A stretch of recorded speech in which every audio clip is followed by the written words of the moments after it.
Craig is a guy who just wants to retire and escape responsibilities, but by accident, he ends up becoming the leader of a clan of super powerful hunters. Even though he's ordinary and has no idea what he's doing, everyone thinks he's a genius. Now, he tries to survive dangerous missions while pretending to be the amazing leader everyone believes him to be. Craig is the revered leader of the world's most powerful clan, the Grieving Soul, and his wisdom and strength have made him a living legend. However, behind this glorious facade hides a man who, at his core, is weak and consumed by a desperate desire to escape his responsibilities. All Craig wants is to abandon this role that drains him, but unfortunately, his fate seems sealed. Today, we see Craig standing in line at a treasure hunter gathering, and it's clear he doesn't want to be there. His weary expression leaves no doubt. The last thing he wants is to participate in this charade. But he's trapped, with no other choice. Treasure hunters are the stars of this world, revered as heroes for risking their lives in vaults filled with riches, facing ghosts and unspeakable threats, all without even the comfort of health insurance. It's a dangerous and thankless occupation. But the promise of fame and fortune entices dozens of hopefuls every year. They flock to join clans like the renowned First Steps, known in the capital as one of the best ever. This clan is a coalition of groups helping each other, bound by survival. And that's why so many people are here today. Unless you're a prodigy like Jin Woo, it's impossible to advance much as a solo hunter. Craig, as usual, tries to blend into the shadows, hoping everything will end quickly. However, his attempt to disappear among the others is interrupted when a soft voice behind him calls out.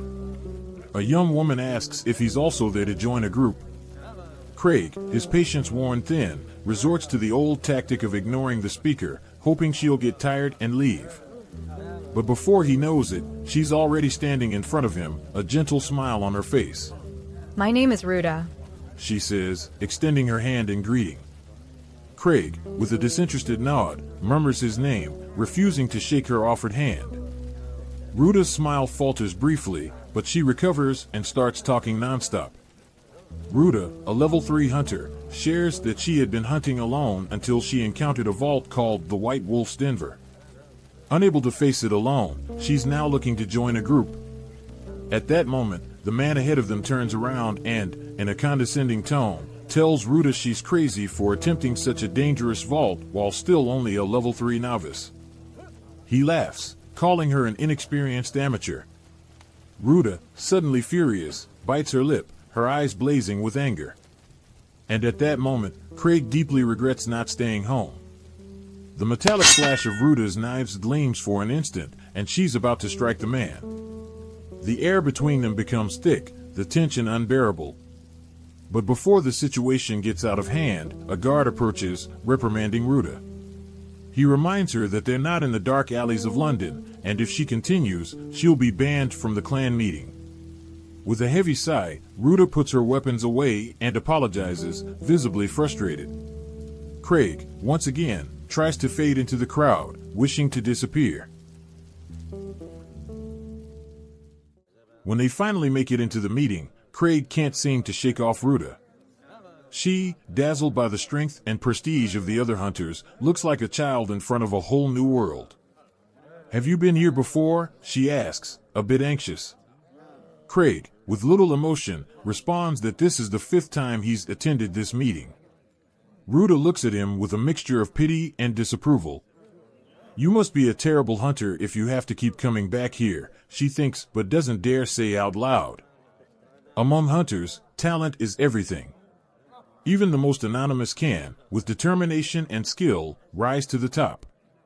As they observe the room, Ruda notices a group on the other side, their opulent outfits standing out from the rest. Who are they? She asks. Craig explains that they are the Ark Brave group, the most powerful one recruiting today. They're a legend, having conquered a level 7 vault with only 6 members. Being recruited by Ark Roden, their leader, is practically a guarantee of success in a hunter's career. Ruda, fascinated, continues to take in everything around her until she notices an empty table in the corner. She barely has time to ask about it before the man from earlier, the one who insulted her, reappears, offering to explain. Reluctantly, Ruta listens as he tells the story of the table, belonging to the group that founded the clan, the Griers, also known as the Grieving Souls.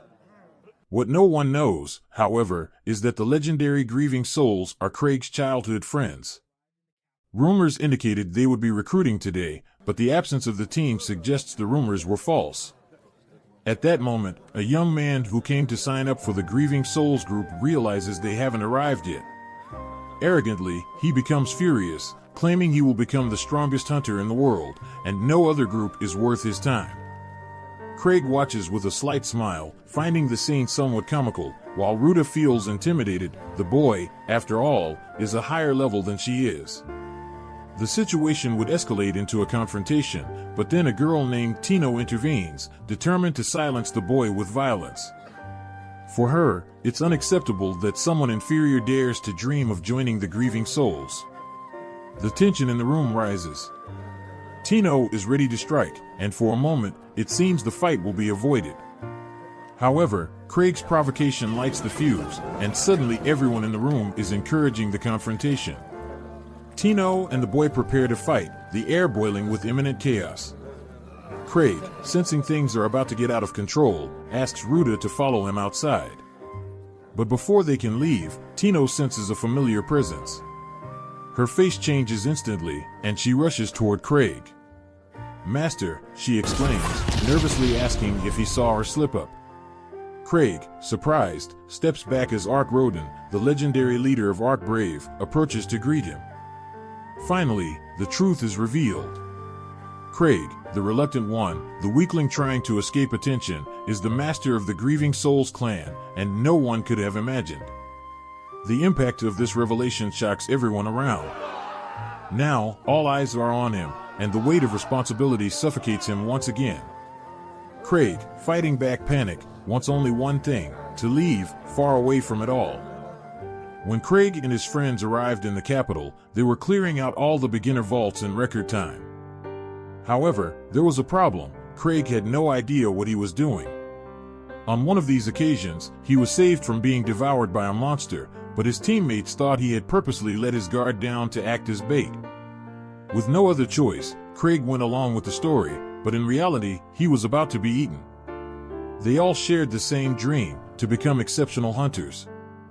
But unlike the other five, Craig was painfully ordinary. He knew that sooner or later, he would become a burden to the group, and he didn't want his friends to despise him for his weakness.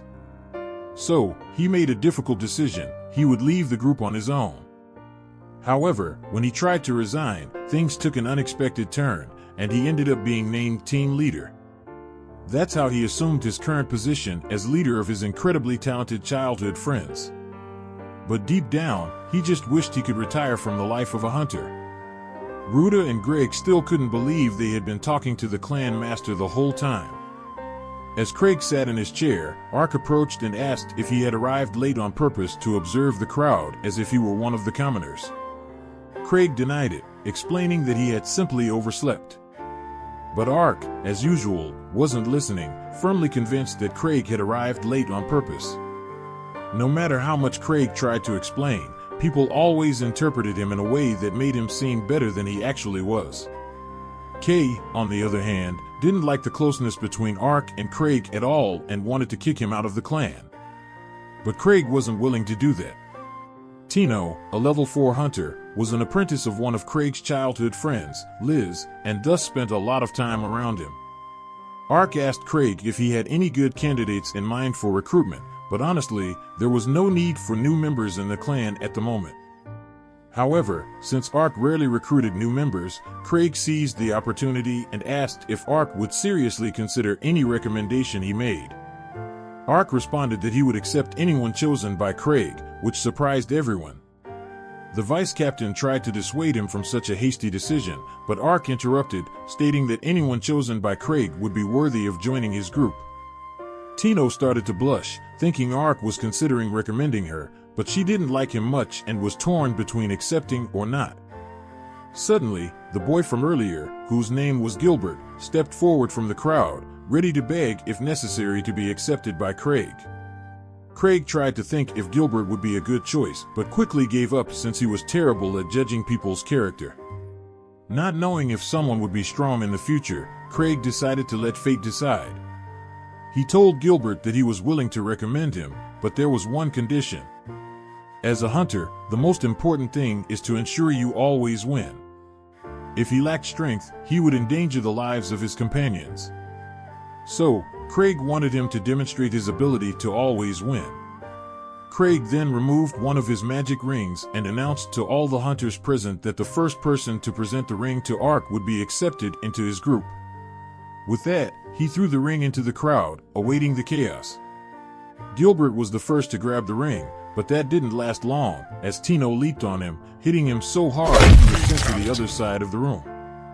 Gilbert probably needed a doctor, but no one was focused on him as the ring rolled across the floor. Initially, everyone hesitated, but soon they began to fight for it.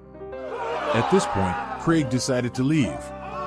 And even though the bar was being destroyed, he walked out, muttering that it wasn't his problem, and went home. However, the next morning, it became his problem. The fight in the bar made front-page headlines, and apparently, the entire place was destroyed because of the brawl, though fortunately, there were no civilian casualties. In the end, Eva informed him that the Explorers Association wanted a private meeting with him, and Craig already knew what that meant. They were going to scold him. He asked how Ark reacted to the news, and Eva told him that Ark took it well and even laughed about the situation.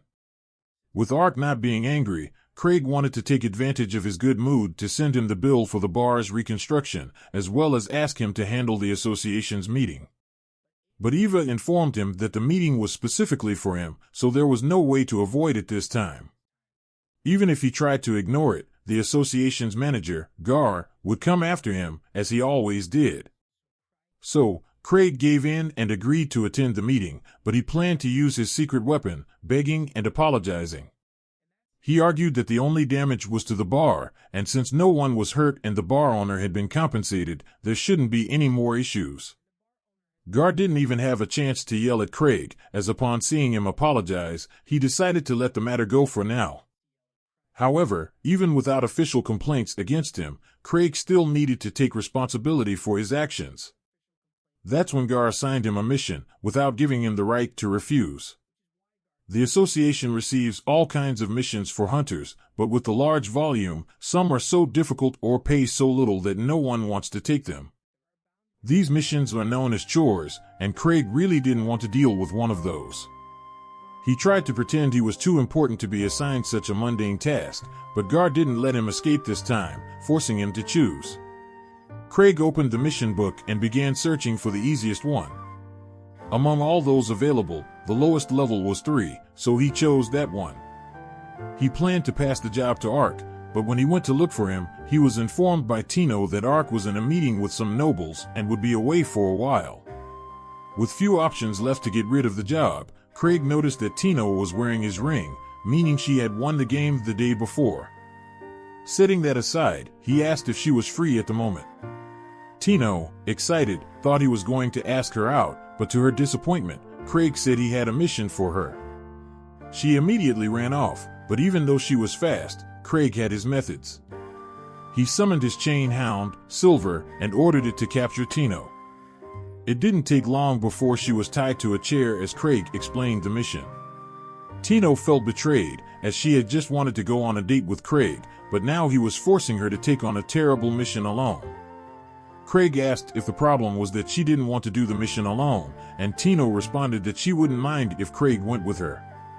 However, that would mean Craig would have to do real work, so he opted to send Tino with a group of hunters he had met the day before. 6 years ago, when Craig's group first arrived in the capital, they were ready to join the guild and register as hunters. But when they reached the door, Craig began to have doubts.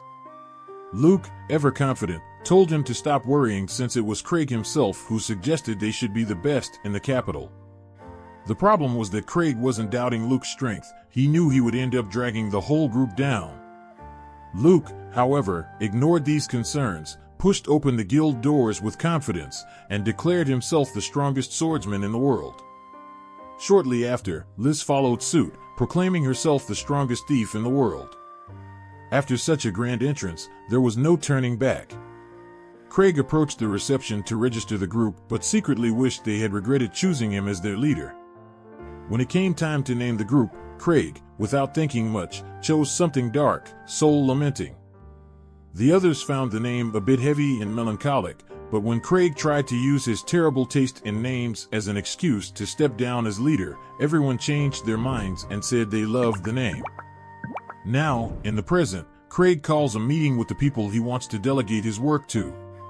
Greg, incredulous, still can't accept that Craig is the leader of the famous guild Soul Lamenting. And even harder to believe, Craig is the infamous Thousand Tricks, a legend in the guild. When a hunter reaches a certain level of accomplishments, they earn a special title and become practically a celebrity. Craig's title ended up being Thousand Tricks, but Gilbert refuses to believe he is that strong, especially since Craig never seems to train. Tino, ever loyal, defends Craig, saying Gilbert is weak for not understanding Craig's power. Craig, unsure what power she's talking about, simply accepts the undeserved praise. In any case, Craig asks if they will accept the job, but Gilbert refuses, still not believing Craig is the strongest in the city. Greg tries to get Gilbert to stop talking, fearing what might happen if they irritated the most powerful person in the capital. But Gilbert doesn't care and pokes Greg in the nose. Seeing that Gilbert won't cooperate, Craig simply gives up on convincing him and turns to Greg, who promptly accepts the request. The last one to be consulted is Ruta. Since the mission involves the Wolf Den, Craig thinks it would be perfect for her, who already wanted to clean the place out. Although she's not exactly excited about the team, Ruta agrees to go. Satisfied, Craig tells Tino that if she needs more help, she can ask someone from the guild. Tino, however, begs Craig to join the team, but he firmly refuses. With that settled, Craig turns to leave, but Gilbert, irritated at being ignored, challenges Craig to a duel. If he loses, he agrees to join the team. Craig hates being challenged, so he finds a simple solution. He accepts the duel but puts Tino in his place. Furious at Gilbert's disrespect toward her master, Tino accepts the challenge. Moreover, she sees it as a chance to impress Craig, already thinking about how her pose would look perfect with good camera angles. Gilbert, who had been beaten by Tino the day before, tries to redeem himself, claiming he was caught off guard and won't lose again.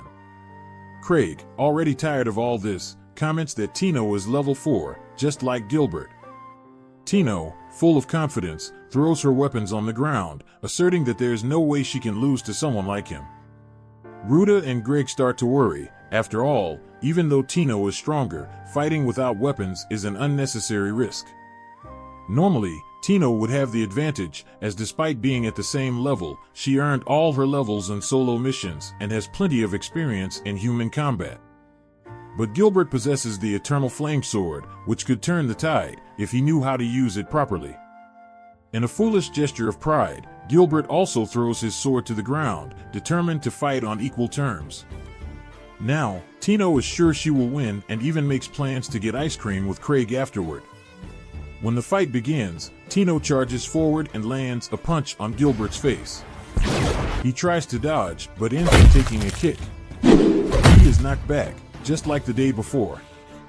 The fight seems over, but to his surprise, Gilbert gets up and continues. He doesn't make much progress and soon gets pinned down, but at least he shows determination. Eventually, he breaks free from Tino's hold but is knocked down again with a blow to the back of his neck. This time, he won't get up. Tino celebrates and thanks Craig for helping her become so strong, even though Craig has never done anything to train her. Greg and Ruta are astonished by Tino's strength, while Gilbert refuses to accept the reality that someone is stronger than him. Since the day he first picked up a sword, Gilbert knew he was destined to be a hunter. He always surpassed professional swordsmen, and when he finally registered, he formed a group and started exploring dungeons. Until now, he had never tasted defeat. Tino, despite not liking him much, acknowledges Gilbert's skill and encourages him to pick up his sword. But Gilbert's pride speaks louder, and he refuses. Tino is disappointed because she knows this kind of pride can get someone killed. Deep down, Gilbert knows she's right. At that moment, Craig calls out to Gilbert and guesses that he must have left his old group due to the strength difference. Gilbert is shocked because Craig hit the nail on the head. Craig mentions that he went through something similar with his group, even though he never left, even if he might have wanted to. Gilbert takes this to mean that Craig is much stronger than everyone else in the Soul Lamenting group, giving him a new perspective on what it means to be the strongest. Craig then notices Gilbert's sword and lightly touches it. Suddenly, the sword unleashes enormous flames, far greater than anything Gilbert has ever achieved. And Craig didn't even need to hold the sword by the hilt. In this world, there is a substance called mana, which is invisible but condenses into various physical forms within treasure chests. The wolf den is one of these chests, and it is said that ghostly wolves appear there, covered in blood. Craig is quite happy to have sent the others there and not have to go himself. Eva questions whether it was a good idea to send inexperienced hunters, but Craig believes the group will manage, since the den is only level 3, and the 4 of them are quite skilled. Additionally, Craig wanted to thank Eva for the information she provided about Gilbert. It was hilarious to see his face when Craig started guessing a bunch of things about the guy's past. Eva was happy to help, but soon wanted to know how Craig managed to use Gilbert's artifacts so easily. Craig explained that the artifact was quite simple to control, and even Gilbert, with all his inexperience, managed to handle it without much training. So, for him, what he did wasn't a big deal. But let's be honest, Craig loves collecting artifacts and is already thinking about asking Gilbert to sell him the sword. Eva, however, dismissed the idea right away. After all, Craig already spends a good portion of his budget on artifacts, and his collection is gigantic. It doesn't make sense to want another one. Craig argued that each artifact is unique, and even though he has over 20 rings, he can always want more. Eva realized she wasn't going to convince him, but still, she didn't want him to spend everything on artifacts. The money from the Soul Lamenting group is divided equally among the members, regardless of what each contributes. So even if Craig hardly does anything, he still gets well paid at the end of the month. Craig didn't want to give up his collection, so when he realized that one of his artifacts needed recharging, he used that as an excuse to leave the conversation. He went to a guild member, asked for help to recharge the artifact with magic, and of course, everyone was happy to help since Craig always does a lot for them. While the artifact was being recharged, a man told Craig about a cloaked ghost that appeared on the road to the north and destroyed a caravan. There were 3 level 3 hunters guarding the caravan, so the ghost must be strong. The Knights of the Third Order are recruiting an extermination group to deal with it. The report stated that the ghost was a wolf and that the location wasn't far from the White Wolf Denver. This could indicate that the wolf population was increasing, which means the den was full of enemies. Anyone who went down there would be in trouble. Craig tried to push these thoughts away and convinced himself that Tino's group was probably fine. But then people around him began to comment that the monsters in the White Wolf Den were getting much stronger, and the guild was thinking of raising the threat level. In fact, a group of level 5 spearmen had disappeared there, and Craig realized that no one below level 5 could handle that. Now, Craig really started to worry and decided to take a look at the mission he received earlier. To his surprise, he was supposed to rescue that level 5 spearman and his group. He should have read the mission details before sending Tino and the others there, but now it was too late to call them back. The people at the table noticed that Craig was acting strangely and asked if everything was okay. He then revealed that he had sent Tino to the White Wolf Denver. The horrified reactions were immediate upon learning that he sent Tino, who was only level 4, to a place where a level 5 group couldn't win. They thought Craig must have known about the danger and sent Tino as part of a training exercise. After all, what kind of irresponsible teacher would send their student on a deadly mission without researching first? Craig suddenly stood up, saying he had something urgent to resolve. As soon as he left through the corridors, he began to panic, trying to convince himself that Tino was quite skilled and might manage. Besides, Gilbert was almost as strong as her, as long as he was using his flame sword. But Craig remembered that he had used all the sword's power in the demonstration. If Gilbert didn't recharge it afterward, the sword would be practically useless. When Tino and the others were approaching the White Wolf Den, they felt a dangerous aura even before arriving. Tino had been expecting something like this. After all, it was Craig who sent her on this mission. So, she even wrote a will, just as a precaution, but she was confident she wouldn't die, believing everything had been perfectly calculated by Craig.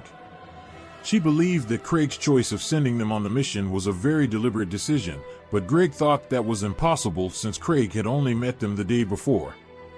Gilbert agreed that it was unlikely, but he also wouldn't doubt that Craig could have researched them before they even met. In fact, the whole situation in the bar was probably part of his plan. So, even knowing this mission was far beyond their level, Tino was sure that Craig wouldn't send them into something without a chance of survival. Unfortunately, that's exactly what Craig did, and now he was freaking out because of it. He decided he would need to go personally to rescue them. So, he went to his secret room and started gathering all the artifacts he could carry. As he left, Eva saw him and assumed that Craig had intentionally sent Tino on that dangerous mission just to test her. Although Craig had planned everything so that she wouldn't actually be in danger, she knew he was also worried, which is why he was going to check on how they were doing. She even noticed that Craig was carrying the Shore Sludge artifact, which was technically illegal to possess under Imperial law, but he wanted to be prepared for whatever he might face. Craig then headed to the balcony and equipped a winged suit artifact, ready to reach the White Wolf Den as quickly as possible. When he left, Eva hoped he would manage to come back safely, as the last person who used that winged suit died after crashing into a wall. After a long and arduous battle, Tino and the others finally managed to bring down the wolf. Greg breathes a sigh of relief, but Tino doesn't share the sentiment. To her, the team didn't perform well. There was only one wolf, they had the numerical advantage, yet it was still a difficult fight. At this moment, Greg questions Gilbert about why he didn't use the fire sword, since it would have made things much easier. Gilbert explains that the sword is out of mana, which is strange because he was sure he recharged it a few days ago. He then realizes that the relic must have been drained by Craig's attack, and there's no way to recharge it here. At the moment, it's just an ordinary sword. Ruda suggests that maybe it would be better to head back, given that the mission has proven to be much more dangerous than expected. Greg agrees, saying that, under these conditions, it's likely that the people they came to rescue are already dead, so continuing would be pointless. But Tino is firm and makes it clear that they will stick to the plan, no matter what. Greg tries to argue that their lives are more important than a mission to recover bodies, but Tino interrupts him, explaining that this isn't a simple body retrieval. She's certain the targets are still alive inside the vault, because it was Craig who sent her, and he's never wrong. In fact, draining Gilbert's sword may have been intentional, a way to keep them from relying on relics. Convinced, the others follow the plan and continue with the mission. When they reach the wolves' den, they find that all the wolves are armed and wearing armor. Defeating such a large number will be complicated. Gilbert offers to go ahead and try to take out some of the wolves, but Tino reprimands him, saying he would be an easy target before even getting close. As the leader, she feels the weight of bringing everyone back alive. Being agile, she and Ruda will run to draw the wolves' attacks, while Greg and Gilbert attack from behind. Hopefully, the long-range weapons won't be as dangerous up close, but Tino makes it clear that no one will be sacrificed, no matter what. Meanwhile, Craig flies over the forest toward the den, hoping that Tino can survive, even if it means sacrificing the rest of the team. Fortunately, she didn't hear him say that and continues fighting alongside the others to ensure everyone's survival. They've managed to deal with the monsters thanks to cooperation, though the path is far from easy. Their biggest advantage is that the wolves don't know how to fight as a team.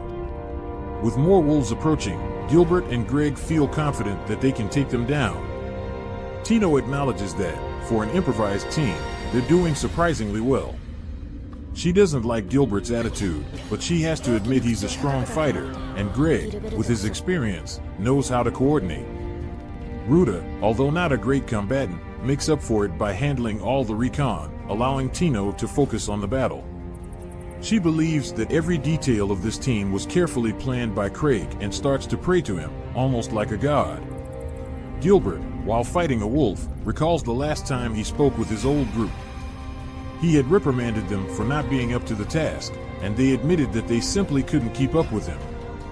That was when he decided to go solo. He knew his former companions were giving their best, but the gap in strength kept widening, and he couldn't stay with them any longer. Since then, he's hunted alone, but now he realizes how good it is to fight alongside someone. After they defeat the last wolf in the area, the group moves forward until they reach a large opening. They are about to enter when Tino makes them stop, sensing that there is something more inside. The others ask if it could be the hunter they came to rescue, but Tino is certain that the vault boss is ahead. Greg thinks it's too risky to face the boss and suggests retreating, but Tino points out that they got this far without any injuries. A single boss shouldn't be impossible to defeat. She tells Greg that he needs to be a bit more courageous, as always playing it safe won't make him improve. Greg admits that he's grown complacent, thinking he was good enough as a level 4 hunter. Before he even realized it, he started avoiding any sign of danger, his cowardice certainly influenced by the trauma of seeing his friends die due to useless bravery.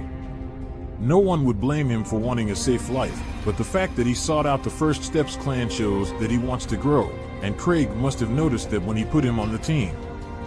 He doubts Craig thought that much before choosing him, but what other explanation could there be? Ruta asks if Craig had any special reason for choosing her too, but Tino can only say that she has great attributes. Meanwhile, Craig flies through the forest, still hoping to find Tino and the others. He expected them to flee from the vault after realizing it was more dangerous than they thought, but he hasn't located them yet and needs to keep searching. Den is now in trouble, with no way to break the wingsuit, and ends up crashing through the tunnels of the Wolves' Denver. Meanwhile, Tino and the others come across the dungeon boss, and it's much bigger than they expected. When the monster makes the first move, the group is forced to split up and run around the room to escape. Even without engaging directly, it's clear that this creature is extremely powerful, and even Tino starts to doubt if they'll be able to defeat it. At that moment, she spots a weak point on the wolf's head and remembers that Craig would never send her on a mission she couldn't complete. She can't give in to fear now. Shouting to Gilbert, she asks him to block one of the wolf's attacks while she handles the rest. Gilbert agrees, and as the wolf approaches, he moves forward to draw its attention. The moment the wolf charges at him, Gilbert blocks with his sword, thinking the monster is vulnerable. Greg takes the opportunity and rushes to cut its leg, but he is thrown away like a ragdoll. The others seem to handle the situation better, moving with more agility. Shortly after, Greg gets back up and tries to return to the fight, but his sword is broken in half, and the wolf goes for a fatal strike. Luckily, Ruta manages to pull him out of the way just in time, and the wolf's axe gets stuck in the ground. Tino takes advantage, runs up the weapon, and leaps to strike the wolf's head. Even feeling the pain from the scratch on her leg, she forces herself to continue and drives the blade into the monster's neck, which finally falls defeated. On the ground, Ruta rushes over to check on Tino, as she's badly hurt, but Tino says she'll be fine, a healing potion should do the trick. Greg, on the other hand, is frustrated for having lost his sword, but relieved to still be alive. With the boss finally defeated, the group thinks it's now just a matter of finding the missing hunters and heading back to the city. Tino hands her sword to Greg to use for the time being, but suddenly, a giant arrow flies toward her. She manages to dodge it at the last second, but quickly realizes the battle isn't over. Four new bosses appear, all armed and ready to attack. If defeating one of them was already hard, Tino has no idea how to handle four. She suggests that everyone run to a nearby narrow cave to gain some distance from the wolves. It was a good plan, but the monsters notice their intention, and one of them leaps to block the entrance. With no other options, Greg and Gilbert exchange glances and make the tough decision to stay behind and distract the wolves, giving Tino and Ruta a chance to escape. The two are the fastest, so they have the best chance of surviving. Tino is desperate for a solution and wonders what Craig would do in this situation. Suddenly, she remembers the ring he gave her, and an idea comes to mind. She shouts to the others that no one is sacrificing themselves today. She'll attack the first wolf and wants everyone to cover her. Greg and Gilbert distract the monster, while Ruta throws kunai at its eyes. Seizing the moment when it's blinded, Tino activates the shooting ring, firing a laser beam straight into the wolf's eye, leaving it permanently blind. It's the chance to attack, and Gilbert rushes in for the final blow. But even blind, the wolf senses his approach and hurls him against the wall. Tino runs to see if he's okay, and Gilbert apologizes for getting so hurt. She reassures him, saying he did nothing wrong, it was her plan that failed. With no more ideas, everything seems lost. However, before the wolf can strike again, it is slammed against the wall with impressive force. Craig appears out of nowhere, hitting the perfect spot. He's so confused he doesn't even notice the wolf trying to attack him, but thanks to one of his protective relics, he comes out unscathed. A blow like that would have been fatal, but Craig came prepared, with several protective rings. He points at the wolf and fires all his shooting rings at full power, launching a barrage that drives it away. Everyone is amazed by Craig's power, but he hadn't even planned to attack, it was pure reflex. Unfortunately, the wolf rises again. Craig expected this, as the damage from the shooting rings is low. Surrounded once more, he feels relieved for having brought so many rings, but to get out of there, he'll have to use the forbidden slime. He removes the object from his necklace and throws it in the middle of the wolves, shouting for everyone to run. Tino's leg still hurts, so she can't run at her usual speed. Craig stays behind, apparently protecting the rear, but in reality, it's just because he's slower than the others. As they run, Tino recalls the day she met Craig, when he and his group saved her from being sold into slavery. Since then, Tino has admired Craig and always sought his approval. When they finally reach a safe place, she eagerly waits for a compliment, even though they didn't defeat all the bosses. Before Craig can say anything, Ruta remarks that Tino did a great job leading, even without defeating all the bosses. Craig agrees, pointing out that he had already expected them all to be dead, so the fact that they're alive is a great achievement. Tino is happy with the recognition, but Craig soon notices the wound on her leg and uses a healing relic to treat it. Greg asks if Craig is going to fight the bosses, but he replies that it's not the best choice right now and orders everyone to follow him. He just wants to get out of that place, but has no idea where the exit is. Maybe he's just leading the group in circles.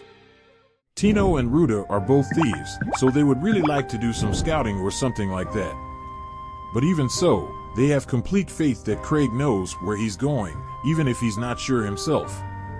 At this moment, Gilbert speaks up, and after everything he's learned, he's sure that the great Craig knows what he's doing, but to him, it seems like they're just wandering aimlessly. He asks if Craig is leading them to the exit, but before Craig can respond, Tino interjects, saying that path does not lead to the exit. She has a vague idea of how the lair is laid out, having seen a map, so she knows they're heading in the opposite direction. But, by the looks of it, Craig has his reasons for that. Ruta also trusts him completely, but would at least like him to tell them where they're going. However, he remains silent, a mystery. Eventually, they reach a fork in the path, and Craig picks a direction at random. As he turns, everyone is shocked because Craig has just led them to the wounded hunters they were sent to rescue. Of course, Craig still has no idea what he's doing, but since everyone seems to be heading in the other direction, he follows them. Seeing the wounded hunters being tended to, he is surprised that Tino noticed them because he certainly wouldn't have. The leader of the wounded group is named Dave, and he thanks Tino for rescuing them. But Tino says that he should really thank Craig because they never would have gotten there without him. Craig tries to say that he just guessed the direction to go and doesn't deserve any praise, but no one believes that for a second. They think he's just being modest. Ruta gives some potions to the wounded hunters to help them recover, but they are still losing a lot of energy since they haven't eaten in a long time. At that moment, Craig thinks of the perfect solution. He brought a magic bag that has an almost infinite amount of chocolate inside.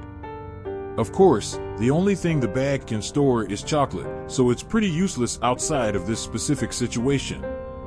He tells Dave that he's glad he's okay because when he heard that a level 5 group had disappeared in this dungeon, he was worried that something terrible had happened. Dave says that they barely managed to survive, and Gilbert finds it hard to believe because, although wolves can be strong, there is no way a level 5 group could be overwhelmed by monsters of that level. But Dave wasn't talking about the wolves, he was referring to a small phantom covered in bones that devastated the group on its own. Whatever it is, it's the pure embodiment of malice. It has total control over the vault, so it's probably the Silver Moon curse that resides there. It represents the resentment and hatred of all the monsters that have been killed, and because of the vault, it has grown in strength to become an absolute monster. Dave and the rest of the group are considered elite in terms of strength, but even so, they were all completely powerless against this creature. So much so that Dave would consider it a rival to Thousand Swords, a member of the Grieving Souls. Thousand Swords is widely considered the strongest swordsman in the capital, having studied all the orthodox sword techniques and used them to learn even more. He is an unfathomable prodigy who can take down dozens of enemies, all with a wooden sword. Luke is not someone to be underestimated, so Craig finds it an exaggeration to say that a phantom is as strong as him. After all, if such a phantom really existed, Luke would have hunted it down long ago. But given that the phantom completely destroyed a level 5 group, Craig doesn't believe that Tino and her group can defeat it. That's why Craig really wishes he had left this job to Ark, so he wouldn't have to deal with it. Dave continues, saying that the monster was basically toying with their lives and didn't kill them immediately the last time they fought. But if they encounter it again, it will certainly finish them off. Ruda turns to Craig and asks what they should do, but Craig is internally freaking out because he wasn't prepared to deal with this. He stares blankly for a while before having an idea and tells Ruda that they need to prioritize the safety of the wounded. They must leave the vault before doing anything else. Additionally, since this mission was originally Tino's, he says she is now in charge. Tino doesn't feel she deserves the role of leader with someone as great as Craig present, but Craig insists that she take over, as he doesn't want to. Tino eventually agrees to act as leader again and agrees with Craig's suggestion to exit the vault, so she will guide everyone back to the exit. They should be able to get there much faster now that C has fully healed her leg, but Craig reminds her that there are still injured people in the group, so she shouldn't run too fast for everyone to keep up. He says this for his own benefit, because, let's be honest, there's no way he can keep up with Tino's full speed, especially now that he's so out of shape. After traversing the vault for a while, Tino warns everyone that they are approaching the exit and that, so far, they've been lucky since they haven't encountered the deadly phantom. But if that thing appears, Dave promises to act as a shield for everyone, buying time for them to escape.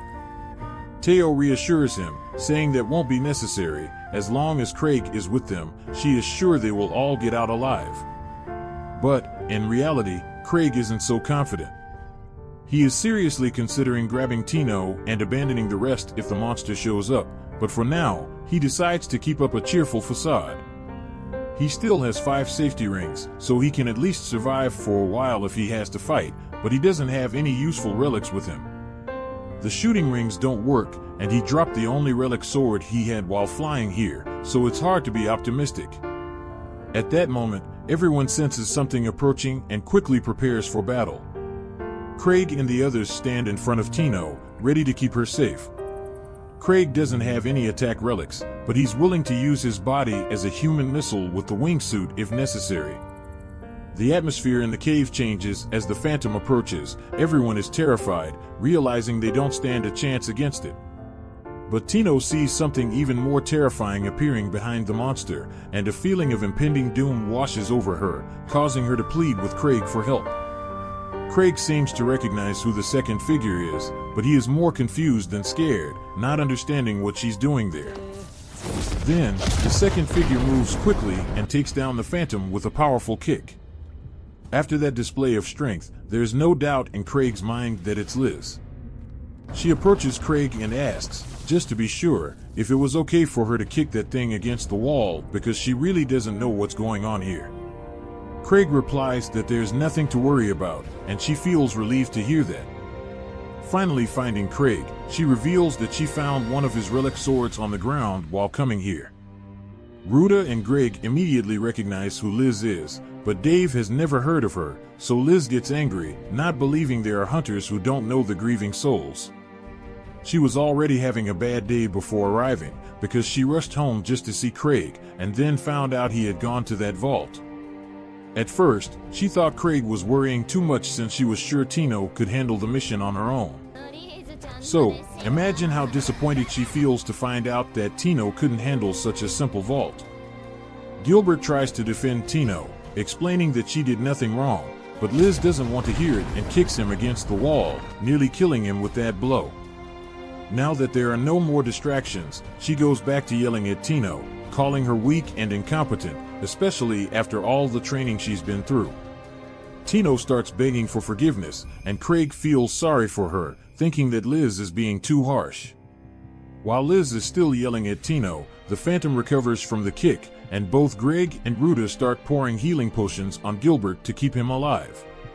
Craig doesn't want Tino to take another hit, so he tries to calm Liz down, saying that she shouldn't be angry with Tino. He sent her here to rescue some hunters, and she fulfilled her mission, so it's not fair to call her incompetent after everything she did. As soon as Liz hears Craig say that, all her anger disappears, and she asks Craig if Tino really did a good job. Craig assures her that Tino impressed him, and while he's talking about impressive people, he congratulates Liz on finally learning to control her attacks.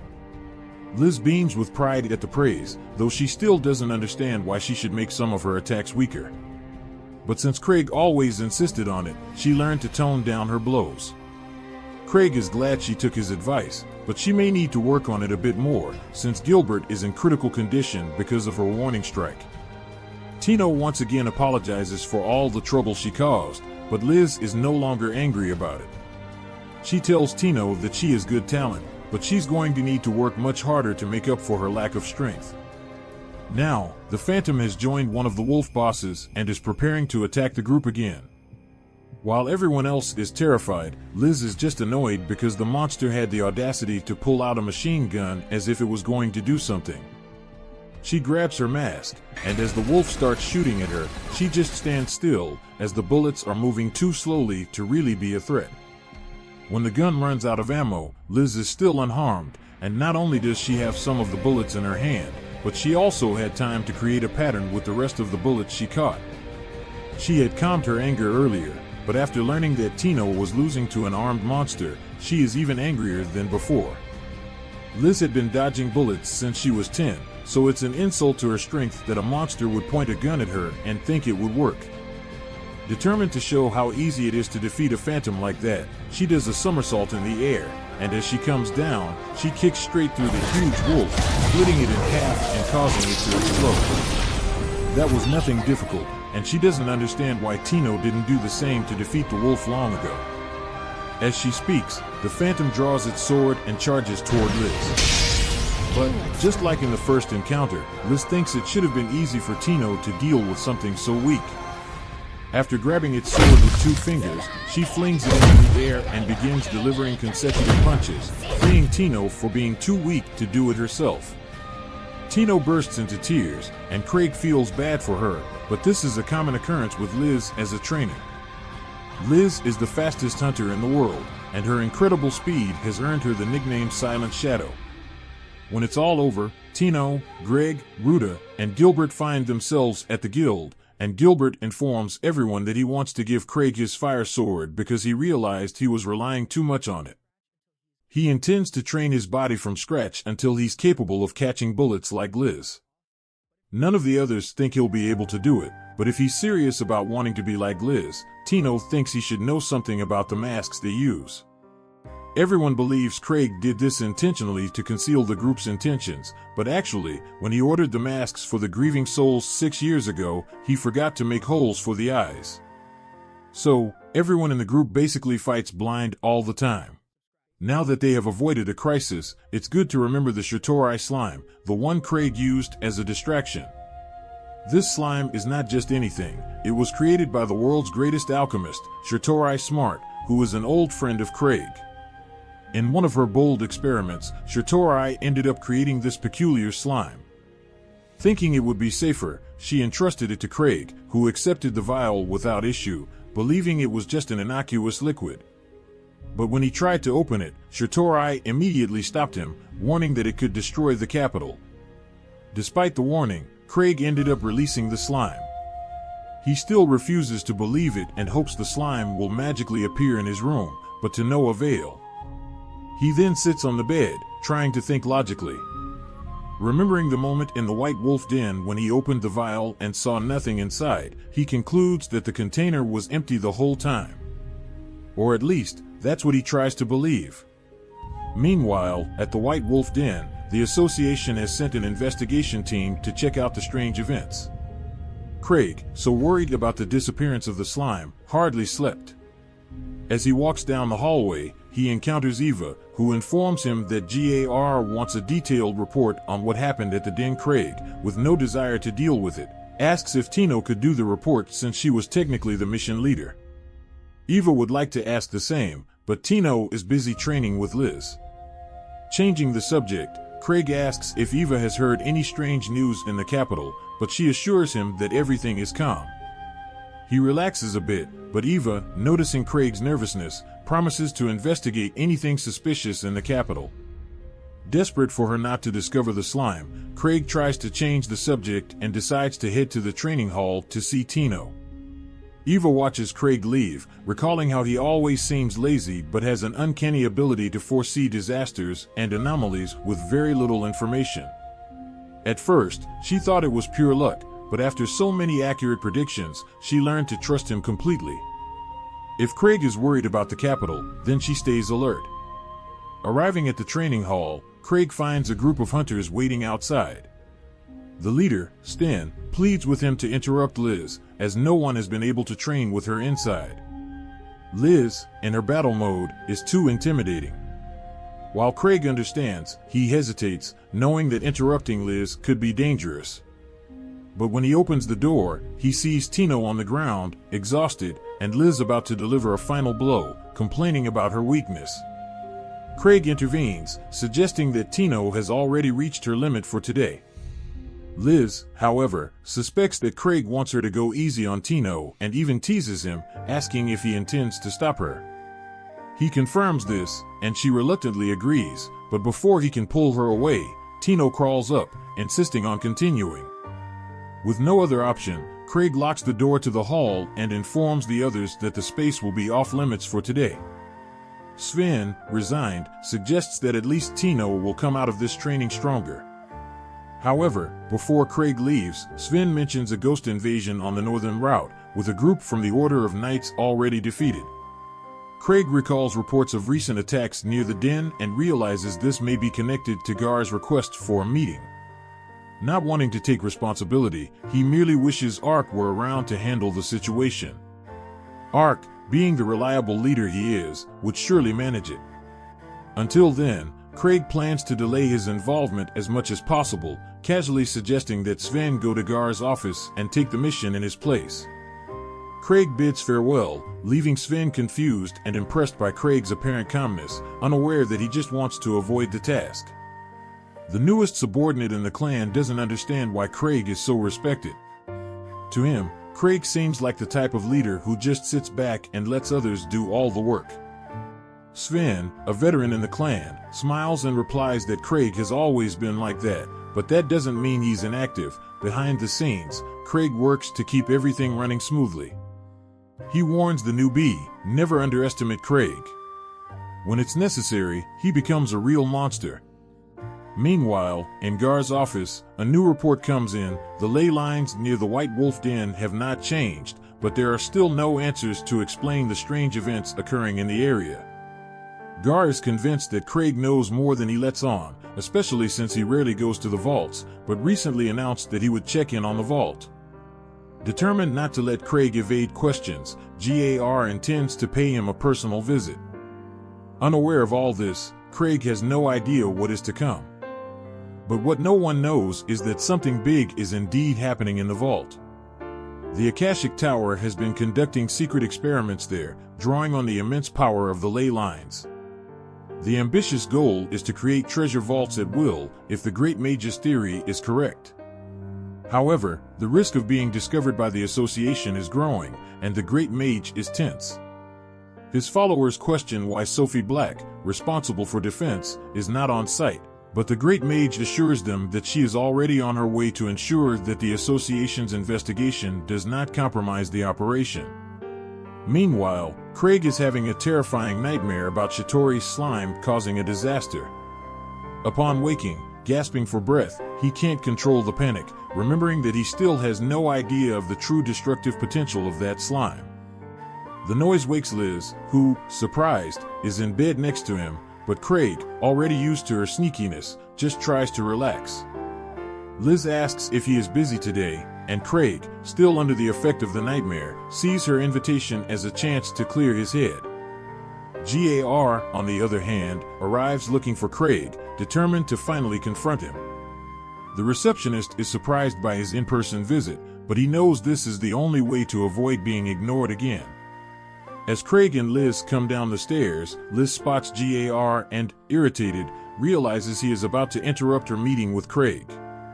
Without much ceremony, she confronts him and, in an acid tone, accuses him of always relying on Craig for everything.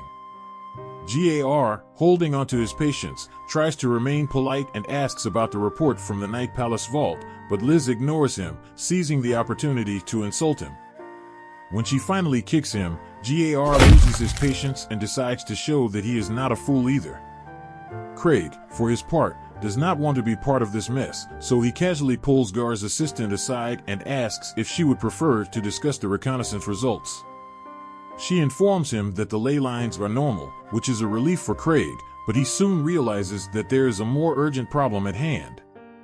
When the assistant presses him on what he meant by another problem, Craig avoids mentioning the destructive slime and makes up an excuse. He says the details are confidential. To throw her off completely, he suggests that Ark take over the investigation since he himself, of course, could never handle such an important mission alone. Meanwhile, GAR and Liz are still exchanging blows downstairs. GAR, much stronger, cannot keep up with Liz's speed, who moves like lightning and constantly taunts him, laughing at how rusty he is after being buried in paperwork for so long. This taunting only makes him more determined. He prepares to give it his all, willing to show that his Class 1 Hunter Strength, Level 7, still lives up to the title despite his retirement. But before the fight gets even more serious, Craig intervenes, ordering them both to stop before they destroy the place. GAR, still irritated, steps back, but Liz drops the fight and approaches Craig, already forgetting the argument. As they walk together, Liz comments that GAR has really let his physical shape slip. Craig thinks it's unfair to call the colleague weak. After all, Liz still trains actively while GAR carries the weight of clan administration. But Liz insists that, in his current state, he would never survive the Night Parade vault. Intrigued, Craig asks if the monsters in that vault are really that strong. The other Grievers are still in the Night Parade vault, but Craig can hardly wait for their return, especially now, with the dilemma of Shatori's slime on his mind. At that moment, Liz hands him her bag and suddenly runs toward a man standing in the street, watching them. Confused, Craig asks what she is doing, and Liz explains that the guy seemed suspicious. Craig, surprised, doesn't see this as sufficient reason to attack someone and asks her to let him go. He turns to the man and asks if everything is okay, but instead of answering, the guy quickly runs away, which only intrigues Craig more. Liz, in turn, does not understand why Craig let him escape, but then convinces herself that he must have a plan and apologizes for acting impulsively. Meanwhile, the man reaches a secluded shop. He is a member of the Akashic Tower and had been following Craig and Liz from a distance, convinced that no one had noticed him. But after being confronted and then released, he comes to believe that Craig knows more about the tower's operations than he appears to. The next day, Liz can hardly contain her excitement for another date with Craig. However, he reminds her that they aren't here for fun this time. They're in one of the most dangerous areas of the Imperial capital. Craig brought Liz here because he's after something important. According to information Eva obtained, this area has been the scene of frequent disappearances. While these could just be the result of the usual violence and kidnappings, Craig fears these incidents might be connected to Shore's slime, which would make him responsible, even if indirectly, for these tragedies. Additionally, AA's report mentions a new ice cream shop just ahead, and with a slight smile, Craig suggests they stop by. Liz, of course, is more than happy to join. As they approach the ice cream shop, a mysterious man watches them, paralyzed with fear. No one was supposed to be able to find that shop, which is actually a research base for the Akashic Tower. How did Craig manage to discover it? Heart racing, the man decides to close the shop before they notice anything suspicious. But before he can, Sophia enters the room, just back from her mission, and notices his panic. Curious, she asks what happened.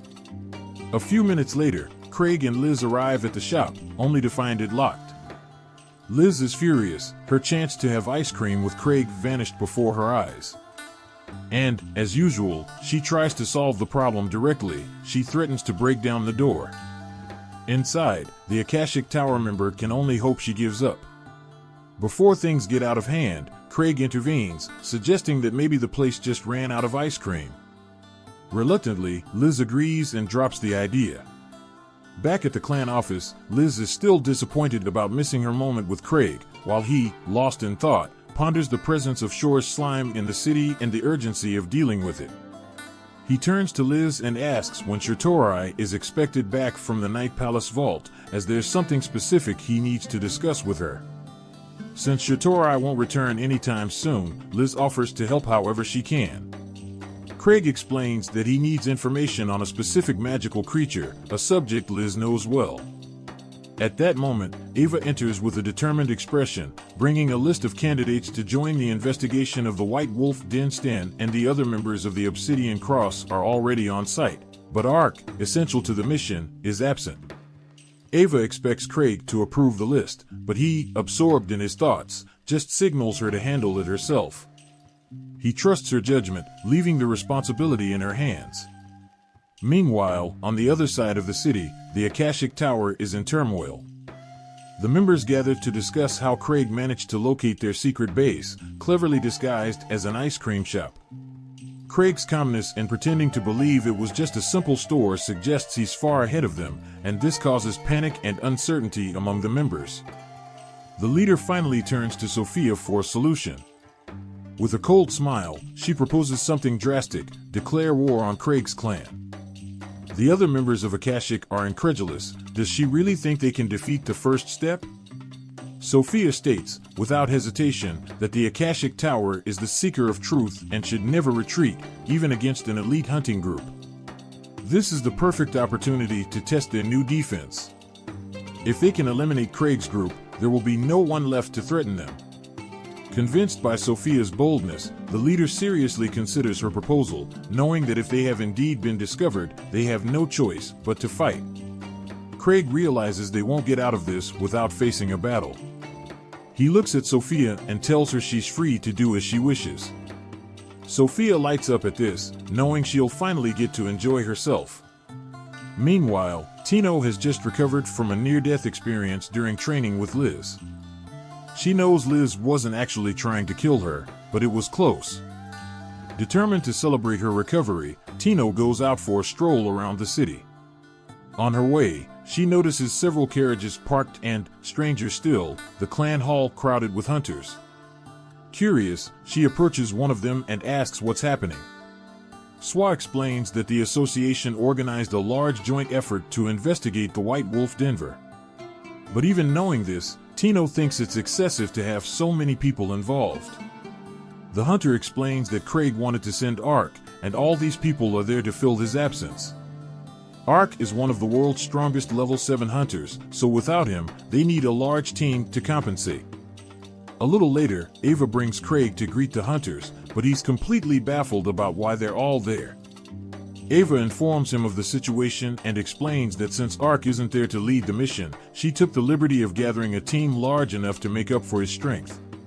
Craig recalls trying to pass the mission to Ark, simply because he trusts him, but he never imagined Eva would bring so many people to replace him.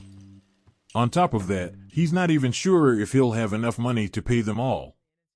So, he suggests splitting the group in half. The hunters panic, believing they wouldn't survive an arc-level threat with only half the team. Confused by the commotion, Craig asks Ava if there's money to pay everyone's reward, and she reassures him, explaining that Gar has already requested extra funds from the association. Even so, Craig still feels uneasy about sending so many people into the vault, knowing that Shore's slime might be down there.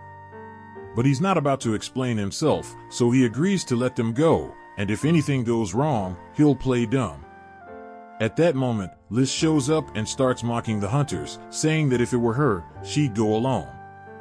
In fact, she offers to take on the mission herself, but Craig immediately refuses. He already knows that if he gives Liz the mission, she'll drag Tino along, and he doesn't want Tino to go through that. Besides, Liz never works well in a group, so she'd probably end up causing problems for the others. Craig makes it clear that everyone there, except for Liz, will handle the mission. Eva asks if that means he's going too, and the hunters, overhearing the conversation, get excited since, if the Level 8 clan leader accompanies them, the mission would be much easier. But Craig really doesn't want to go, and with everyone insisting, he agrees but makes up an excuse about urgent business and puts Sven in charge until he arrives later. Of course, he has no intention of showing up until the mission is almost finished. Meanwhile, in the White Wolf Den, Sven and the rest of the Obsidian Cross are frustrated with how easy the vault is. The average monster strength has increased, but it's still manageable, so they don't understand why they were sent there. Back at the association, everyone is preparing to depart, and Liz is still begging Craig to let her come along. He stays firm in his decision, though he knows she'll likely go anyway if left alone. So, he tells her he has a special mission for her, which finally calms her down a bit. Before they leave, the temporary captain approaches Craig and asks if he has any advice. Craig thinks for a moment and recommends that if they encounter a slime-like creature, they should treat it with extreme caution. The captain thinks it's unlikely they'll encounter one in the White Wolf Den, but promises to be careful. At the Akashic Tower base, Megas is furious upon learning that the association is coming after him with so many people, but if they want to stop his research with monomike material, he'll do whatever it takes to crush them. The tower members are apprehensive, knowing their enemies have the souls in mourning on their side, but Sophia reassures them, saying their defense system was designed to repel attacks like this. Besides, there are only 3 souls in mourning in the capital: Craig, Liz, and Shatorai. Liz can be neutralized with countermeasures against physical attacks, and Craig, being the strategist, won't use his full potential without his allies. The only real threat is Shatorai. Sophia has already ensured that Shore's alchemy won't work against them, but she holds a personal grudge against Shatorai and is determined to defeat her. She explains to Megas that Shatorai has been investigating her research ever since she found her thesis, something Sophia won't forgive. So, she asks for permission to use all resources against Shatorai. Megas agrees, saying that Flick and the others should follow her orders, which annoys Flick, but he obeys for the mission's sake. Elsewhere in the White Wolf Den, Sven's team begins to think this mission wasn't worth it, as they haven't found anything unusual and don't understand Craig's judgment. But Sven believes he had a good reason for sending them. At that moment, he receives Craig's message about the slime and takes it seriously, asking Hemrick to sound the emergency whistle. All the hunters in the vault hear it and exit immediately, but are annoyed to find out the reason was a random slime. They think it's absurd that Sven blindly follows all of Craig's instructions, but Sven knows Craig has good reasons for his confidence. He doesn't know what danger the slime poses, but thinks it's safer to wait for reinforcements before continuing the investigation. The other hunters still think it's an overreaction, but Sven recalls a previous occasion when Craig invited him to a flower-watching party and asked him to bring weapons for no apparent reason. When the party began, a vault appeared right there, and that vault became known as the Prism Garden. Since then, Sven is convinced that Craig can see the future and follows his every word. In Craig's office, Liz is pestering him, curious about the special mission he made up for her. But in truth, he has nothing and just wanted to keep her there. At that moment, they hear someone at Craig's door, and it's Shatorai, who just returned. She wasn't supposed to come back so soon, but she had a feeling that a powerful organization is about to take action, so she came to offer help. And so ends episode 6. Subscribe so you don't miss the next episode.